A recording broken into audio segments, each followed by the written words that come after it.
윤 대통령 체포됐어야 법원 이재명 공직선거법 위반 재판 속도 내놔. 정경훈 기자.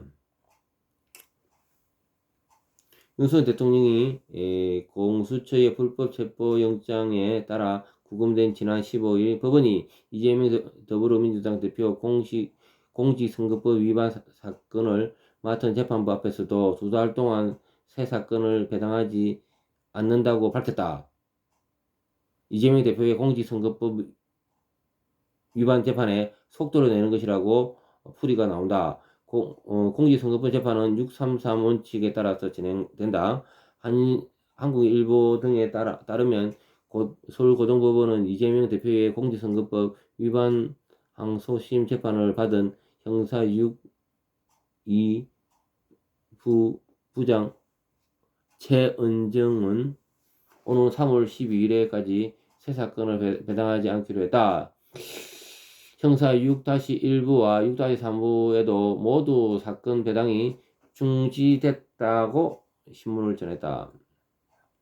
재판부는 집중 심리가 필요하면 법원에 새 사건 배당 중지를 요청할 수 있다는 대법원 예규에 따른 조치로 서울고등법원은 다른 재판부의 의견을 수렴해 결론을 내는 것으로 전해졌다. 이에 따른 오늘 23일 오후 3시 열리는 첫 항소심 공판부터 이재명의 대표의 공직선거법 위반 재판은 속도를 내게 됐다. 신문은 이재명 대표 공직선거법 위반 항소심 재판부에 새 사건을 배당하지 않는 것을 두고 재판의 속도를 내기 위한 것이라며 윤석열 대통령 탄핵 심판으로 조기 대선 현실화 가능성이 컸기 때문이라고 분석했다. 선거법 위반 재판은 633 원칙에 따라 진행한다.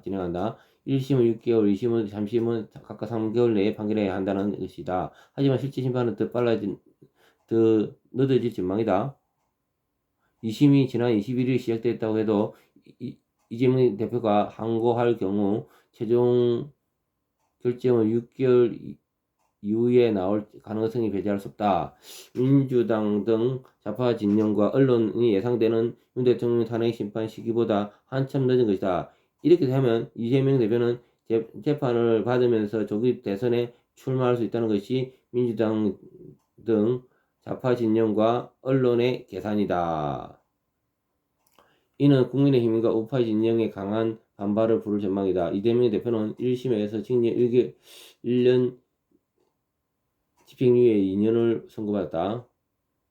공직선거법 징역형의 집행유예를 확정받으며 10년간 피선거권이 제한되기 때문이다. 이재명 대표는 2021년 민주당 대선 후보 시절 방송 등에서 성남시장 재직 중에 김문기 전 성남도시개발공사 재개발 1처장을 모른다고 말한 혐의를 받는다. 김문기 전 처장은 대장동 개발 의혹의 핵심 관계자로 지목돼 2021년 12월 검찰 조사를 받던 중 숨진 채 발견됐다.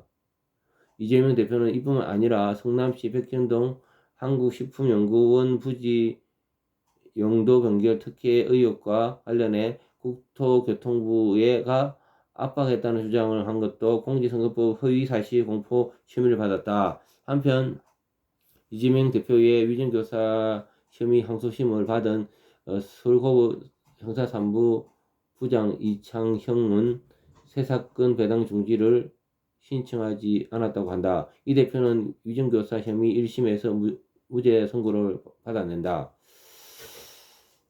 참 우리 꼼수에 못 당합니다. 그러나 우리 인간의 꼼수하고 또 하나님의 심판이라는 게 있습니다. 하나님의 공의, 하나님의 공의를 우리는 기도할 뿐입니다. 감사합니다. 김노트입니다.